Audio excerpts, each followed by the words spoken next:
Irfan beratnya. Nyuwun tepuk tangan yang meriah untuk Niken Salindri hadir di tengah-tengah kita. Ayo.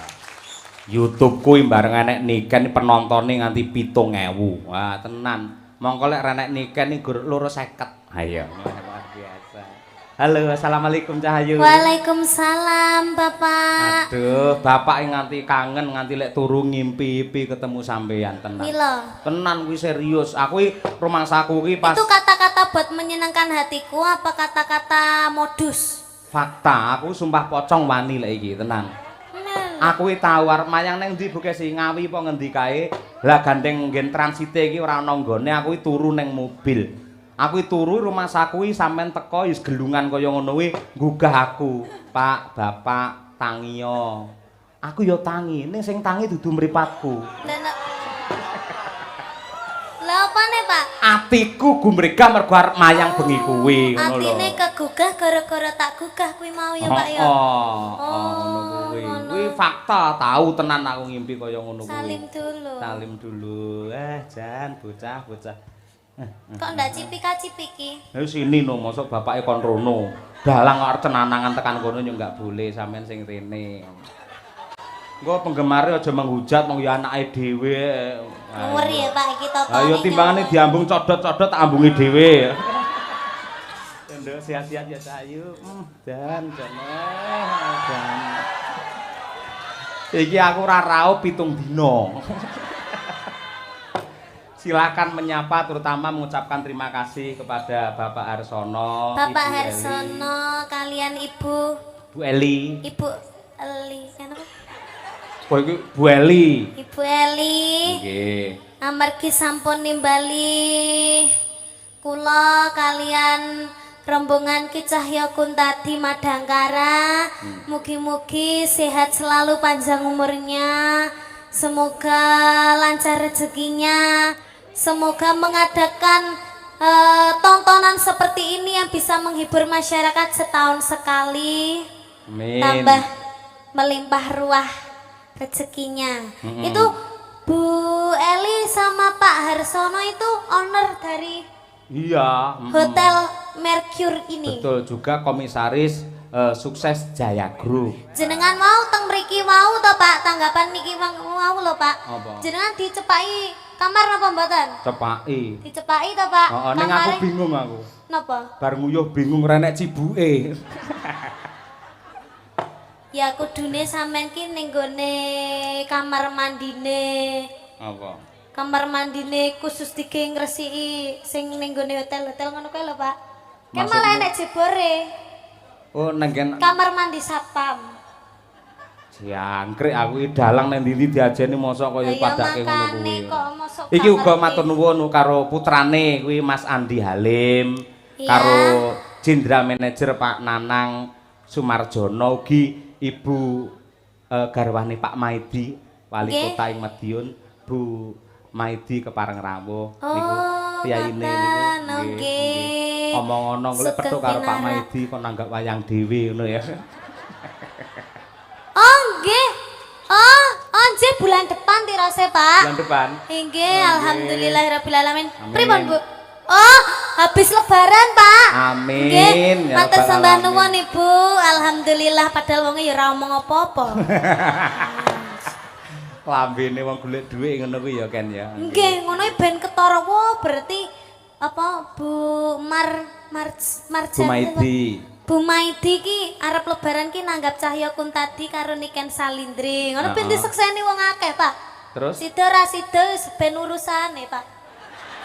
Lah engko lek ra sida Pak Maidi karo Ibu ya malah izin lho Lho, piye. awak dhewe nanggap ning ngarep omah apa ning ngarep omah Pak Maidi. Ade tanggap pokoke ning kono pentas ngono. Awak dhewe pentas dhewe, Pak. Lah terus sing bayar sapa? Alah, keri Pak lek kowe. Engko lek wonge sungkan. Nggih, intine selamat sukses untuk Bapak Maidi masih dicintai oleh warga masyarakat Kota Madiun. Alhamdulillah, semoga sehat selalu. Doa yang paling penting itu adalah sehat selalu. Amin. Liane masalah rezekiku pikir kari sing penting sehat selalu. Kalau kita ndak sehat tuh kita tidak akan mendapatkan rezeki. Nah, 100. Iya. Nggih. Disapa juga itu penggemar jenengan. Disapa juga nggih Lek karo ngaturaken. bapak piyai kene wis kulino mirsani lek karo jenengan arang-arang lho dludak nanti tekan mburi. Nggih, kula teng Madiun nggih jarang-jarang. Nggih to. Ngaturaken assalamualaikum warahmatullahi wabarakatuh.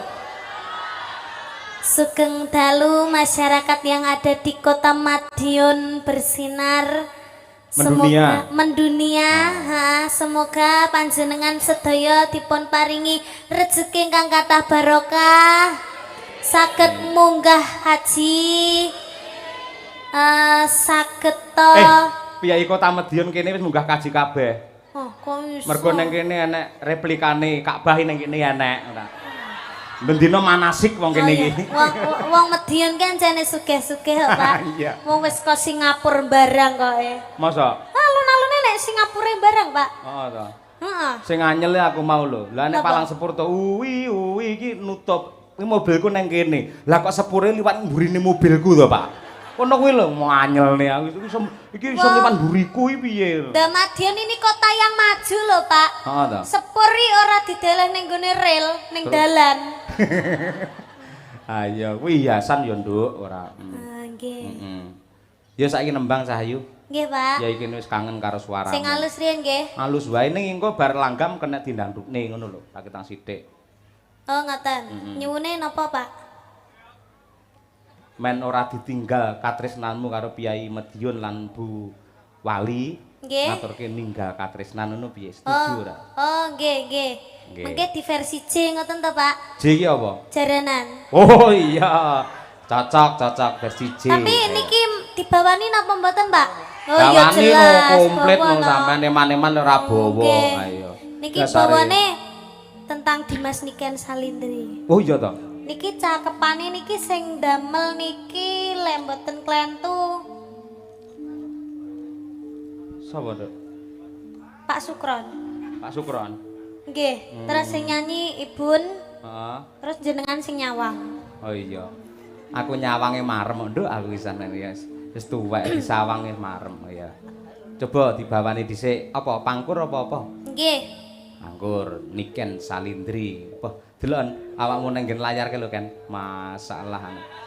Jan kaya Romeo Juliet ae dhewe ya. Ayo nggih. Ya Nduk, Niken Salindri. Ya. Timen Buddha yang ram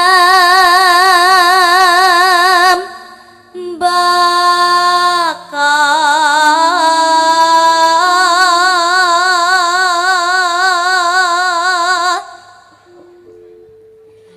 masih nangling cahyane raka eksi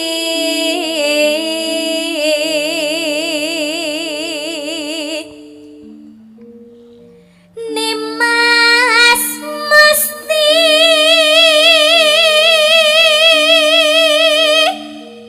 kaning jantong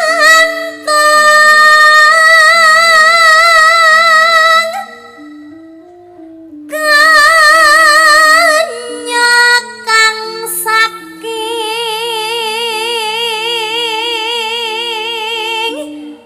dahar Sa salwireng-reng nambang beksa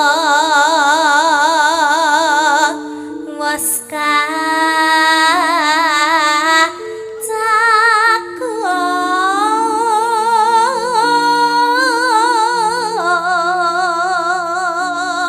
Lin. linambaran jiwa tama Terakhir Dri. driya sumarah mring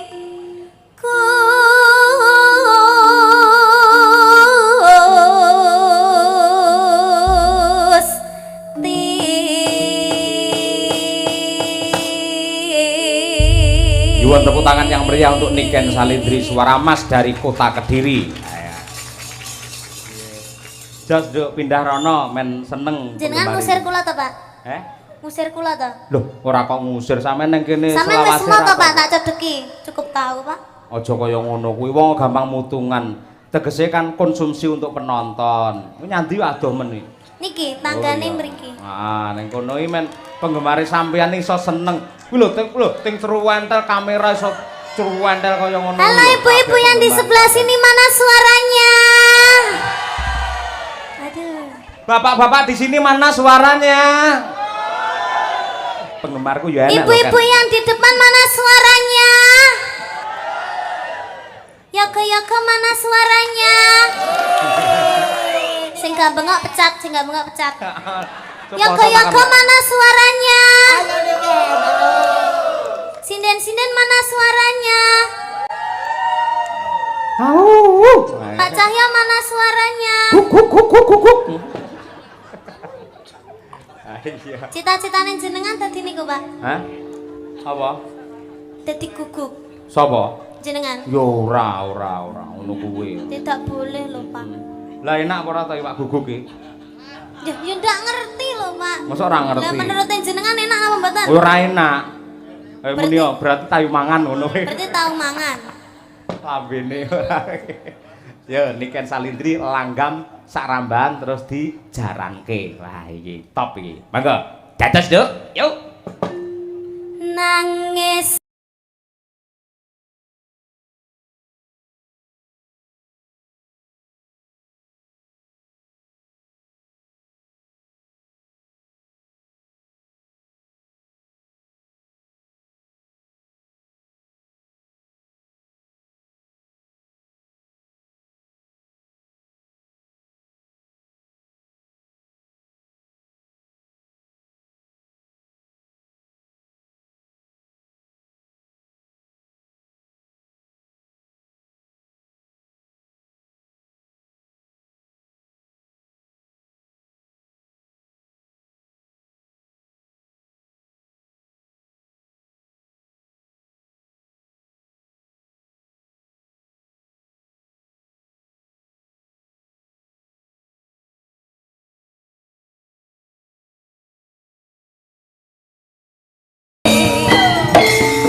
mendunia Niken Salindri.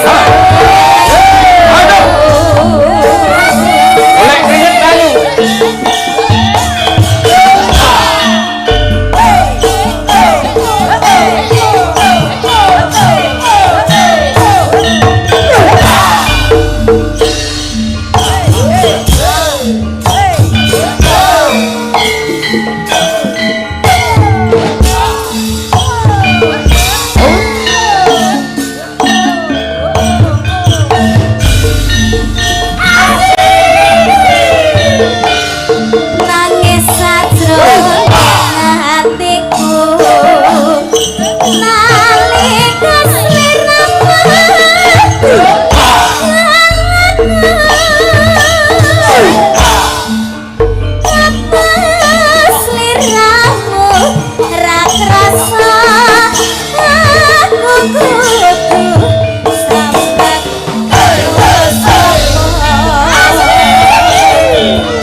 biasa, terima kasih. Ya. Bocah suarane beantere kaya ngono, jogetane ya luwese kaya ngono. Tur yen tak pelajari pancen lekuk-lekuke wajah saka Niken Salindri lek didandani apa wae mesti apik. Iya apa? Ngono kuwi. Pancen ya wis bocah lah tenan. Elok. Iya, jos tenan. Nganti sing mirsani streaming iki ada 8.800 penonton. Iki lek rawuh ning kene kabeh ora cukup iki dalan iki. Ya. Klebu iki genduk Niken ya nggawa streaming dhewe. Heeh. Melu live lumantar channel apa? Niken Salindri Family. Wah iya. Makasih Nduk, Bapak iso melu muncul ning channelmu. Yo genti iki men anak wedok leren dhisik nanjake duojo. Wah iya. Mas Klitik karo Mas Kluduk Slindro Mas. Kanggo menyapa warga masyarakat Madiun. Ya. Panas-panas melaku. Wah iya. Dasare kene iki nggen sepur ya, Mak. Nggen sepur ngaturake panas-panas melaku ki pas untuk memberi support kepada duo Jo supaya naik di pementasan. Monggo, Madangkara. Dados.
Suarane ya sik utuh bocah iki.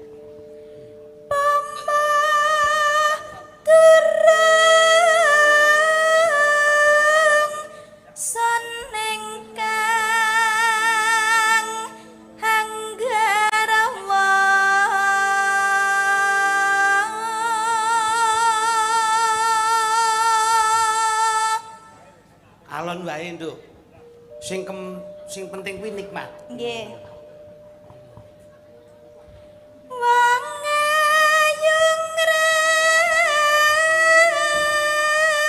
rucit wae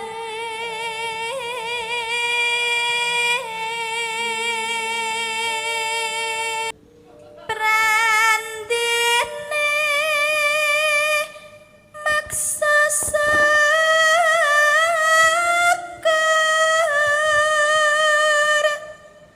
jebul nimas uga nanggepi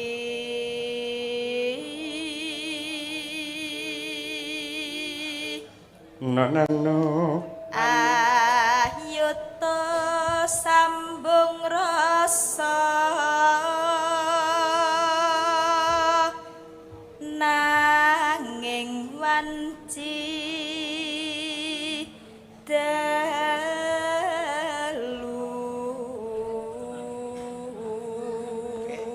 Alhamdulillah. Kang Sasin. ana ingkang rubeda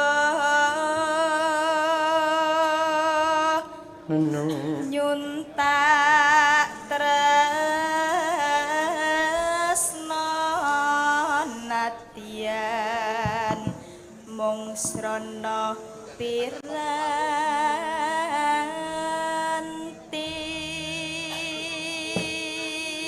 Tembang menika ugi kula aturaken dumateng pepundhen kula Bapak Hari Wuryanto sekalian Ibu saha Pak Dokter Purnomo ingkang sampun dipun lantik mongko dados Bupati Wakil Bupati Kabupaten Madiun. Insyaallah awake dhewe sowan besok tanggal 19 April Mas Duju. Alhamdulillah. Nggih, nggih. Ten Pak Haji Heriwer nggih. Nggih. Wis, pokoke bengi iki totok ade latihan. Iya. Karena diundur neh. Ugi kula aturaken dumateng Pak Darno Wono Asri ingkang sampun kepareng nimbali kula rumiyin matur nuwun rawuhipun. Ya Nduk, masuk Nduk. Umi Hafifah. Gambarmu uga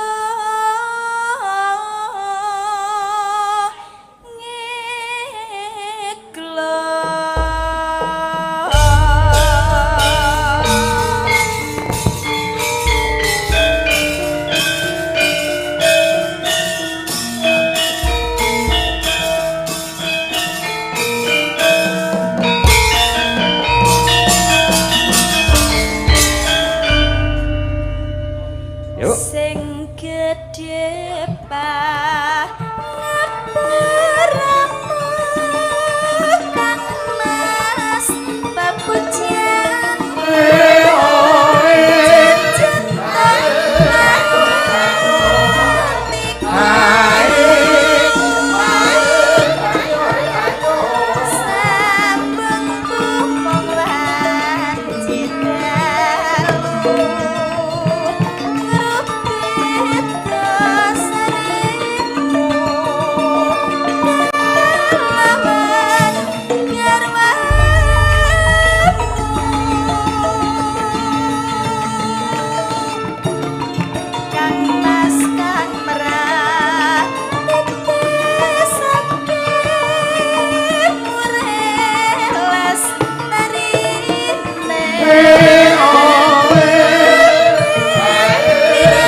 sesarengan, Bu.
Matur sembangan iki genduk Niken Salindri ayo. Iki nih Iki engko bakale tampil ngancani bapake nganti tekan goro-goro. Nduk matur nuwun kena ing sangu poso.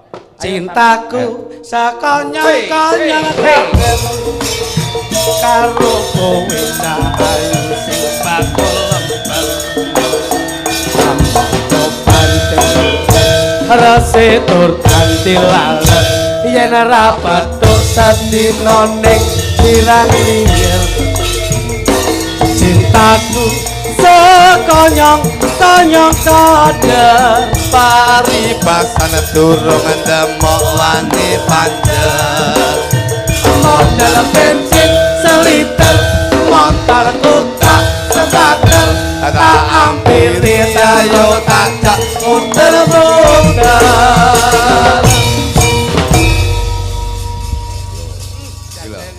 Ini sing jenenge generasi handal. Menjadi kebanggaan orang tua, bahkan kebanggaan orang Kediri Raya. Sing kula omongne ngene iku lho, Bos. Ngono. Dadi wong tuwa kuwi tetep senajan ora iso ninggali apa-apa. Ning ilmu kuwi sing besok iso digawa nganti besok tekaning tuwa. Sampeyan karo aku bapake dagelan, nyatane saiki yo dadi dagelan iso nguncukupi keluarga. Mas Cahyo nyatane bapake dalang, yo nyatane kowe ilmu Mas Cahyo saiki dadi dalang kondang. Semono uga karo genduk Niken Salindri, bapak iki ya dalang, nyatane ngowe pitutur, ngowe jenenge ilmu nyatane nganti saiki sing iso ngangkat derajate Niken Salindri, iso ngangkat derajate keluarga iki ya Niken Salindri. Lah nek dasare saka swara. Nek swarane kepenak ya iso didasari saka kuwi barang kok iso. Ha iki swarane wis kepenak kok nyanyi apa wae wasis e. Pantes. Mas Cahyo suluk ya gung. Kepiye jajal? Bojoku ya pinter nyuarani tanggane, pinter kok bojoku. Wisuk langsung nyuarani tanggane. Ah kuwi tra bojomu iki tukang padu kok iso. Ngono, Nduk. Siap ya, Nduk ya. Kan. Nom-nomane bojomu ya ngene iki. Oh ya luwih ayu lho. Beh. Nom-nomane bojomu Bojomu lho. Bojo kula mbiyen iki termasuk nun sewu lho. Lek cacane kan bunga desa mbiyen. Nggih. Bojo ki saking ayune dadi bunga pasir mbiyen ki wah hebat. Bunga pasir lak kelek kucing to, Mas. Iya. Masa bojomu ambune sengak ngono kuwi ya. Saking digoleki wong ngono. Coba nduk, iki pancen papan panggonan iki sampean karo aku dikolaborasikan seperti ini. Nggih. Sing nyawang kepiye nduk kabare lak ya apik-apik wae. Alhamdulillah Om, sehat selalu. Ya ngono kuwi lho nduk. Saiki saya gedhe, saya putih kulitmu. Nggih. Saya resik nggon-anggonmu. Bojomu ya mbok gawe putih ngene iki. Bojo kuwi nun sewu lho. Aku ki saya itu selalu mencintai istri saya. Nggih. Apa yang menjadi kepentingan istri saya? Ayu ki iso dituku. Dadi bojoku tak gawe ayu. Mergo aku tuku barang sing ben bojoku ayu. Contone Tak tukoni skincare lho. Waduh modern iki. krim Krim lho. kae, krim. Iya, krim lho. Iki yo gawe iki. Lah, Lho iki tukang endorse pono ngono kuwi Sing kok. tak tuku malah skincare koniken. Ngono masa? Iya, sing sampean tawakne ume kae. Heeh. Oh, miki lho ben anu bojone sampean putih ki tak tukone siang malam ki tak tukone. Alhamdulillah. Langsung tak ene bojoku nduk digawe ben putih kaya Niken Salindri. Siang malam karepe iki bojo kan wong desa. Nggih. Siang malam ki digawe bareng. Saiki malah kulite blang kaya tekek. Kuwi yo kleru, Lah jenenge ora mbok siang. WA to, Nduk. Lah, jenenge Cara siang pakai malam. aturannya itu seperti apa ngono lho. Lho ora usah di WA nek jenenge siang malam kan siang dike dhewe, malam dhewe. Kuwi nek Ora iso- terus nek dicampur. Kuwi nek iso maca lho, Karepe bojone bojoki, iki karepe kuwi- bojoki ben cepet ngono lho. Siang malam digawe bareng lho. Ya Lah di- ketemu belang lho. Mek motone tok ireng kaya panda. Ya sontek ngono kuwi kudune bojone sampean iki sontek ben ra belang vitamin, suntik vitamin, suntik keputihan. Wah, bojoku iki keputuhane sak ulan pisan. Tegese kulite putih lho. Nuk. Mas kulite sing putih ben putih ngono lho. Sontek kae lho. Oh, suntik putih Sontek to. putih Nah, infus wes. whitening. Nah, wis sampean WA to. Aku Ah. langsung WA sampean to. Ah. Nduk produkmu sing skincare kae bojoku ora Komblentong-blentong, heeh. Akhirnya dia langsung suntik Om. Heeh, Ya, heeh. akhirnya bojoku tak gone-gone UGD. Kita Dokter kecantikan. Kuwi jenenge UGD.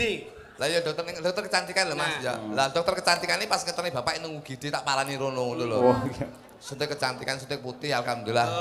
Sip, makasih ya. Mandi ya. Heeh, mandi piye? Aku Apik. Wis semu putih sekmu. Saawak. Ndas tok. Lah kok putih ndas tok kepiye? Bisa. Ndas tok gulune ireng malah kaya katen bat ya.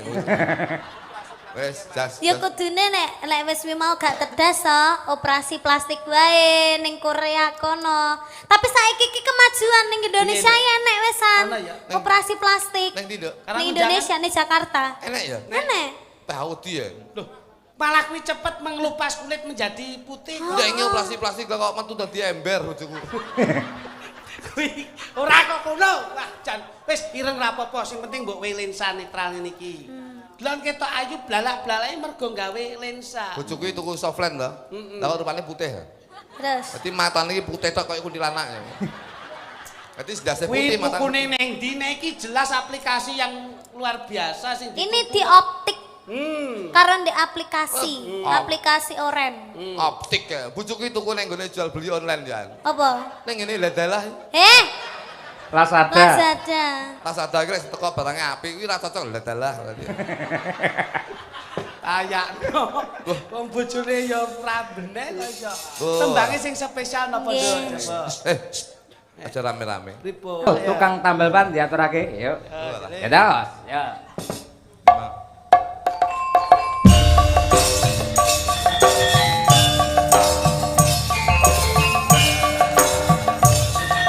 Ayo kan?